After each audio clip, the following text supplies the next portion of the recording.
টাকা দিয়ে নাকি সুখ কেনা যায়। আসলে টাকা দিয়েও সুখ কেনা যায় না, আর না দিয়েও কেনা যায় না, ঠিক আছে। ভাগ্য থাকলে, তোমার ভাগ্য ভালো তো সব ভালো। ভাগ্যে যদি সুখ না থাকে তাহলে তুমি টাকা দিয়ে হাজার হলেও কিনতে পারবে না, আর এটাই বাস্তব। তো এই টাকাটা ইনকাম করতে অনেক কষ্ট। হ্যালো এভরিওয়ান, আসসালামু আলাইকুম। সবাইকে অগ্রিম ঈদ মোবারক। তো কেমন আছো সবাই? আজকে আমি সকালবেলা চলে গেছি আব্বুর বাসায়, যাই আর খিচুড়ি খাইলাম। টেস্টি একটা খিচুড়ি, ভুনা খিচুড়ির সাথে মাংস। তারপরে ছিল বেনি পিঠা। এরা কে কী নামে জানো এটা আমি জানি না, আমরা বেনি পিঠা নামই চিনি, চিনি শিরা দিয়ে খাই। তো এটা তো আপুর হাতে অনেক মজা হয়, বরাবরের জন্যই। আমার আজরিন পাখি এই পিঠাটা অনেক ইয়াম্মি করে খাইছে। তো দেখো আজরিন তার নানাভাইয়ের সাথে কী করে দুষ্টুমি করতেছে। এই আর নানাভাই হচ্ছে আমার আপন ছোটো মামা। তারপরে গেলাম লকট, যেটা আমার আপুর শ্বশুর বাড়ি থেকে আনা হয়েছে। তারপরে দেখো কি সুন্দর পরিবেশ, ওই কিন্তু উদয়ন স্কুল।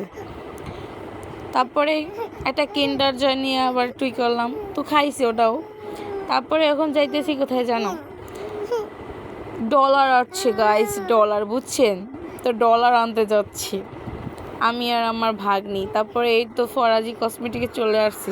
আসলে ফরাজিতে কিন্তু যাই আর কেনাকাটা করতে অনেক ভালো লাগে। আমি বরাবরই ওইখানেই যাই, মাঝে মাঝে অন্যখানেও যাই, কিন্তু ফরাজিতে কেনাকাটা করে আলাদা একটা শান্তি পাওয়া যায়। সব আছে, এবারে সব কিছু পাওয়া যায়, শুধু জামা কাপড় আর জুতাটা ছাড়া আর সব কিছু পাওয়া যায়।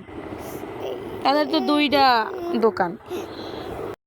আমি আমার বাবুর জন্য বিস্কিট, সেরেলাক, দুধ, প্যাম্পাস, তারপরে যে ওর জন্য আবার মেহেদিও কিনছি।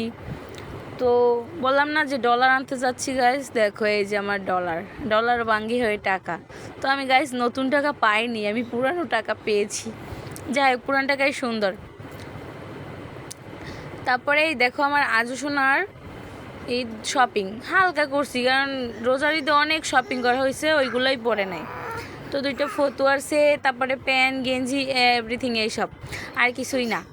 তারপরে আমি আবার চলে আসছি বাড়িতে, কারণ সন্ধ্যা হওয়ার আগেই চলে আসতে হবে। তো আজকে এই পর্যন্ত, সবাই ভালো থাকো, সুস্থ থাকো, আর নতুন মিনি ব্লগ দেখার জন্য আমার পেজটাকে অবশ্যই ফলো দিয়ে রাখবে।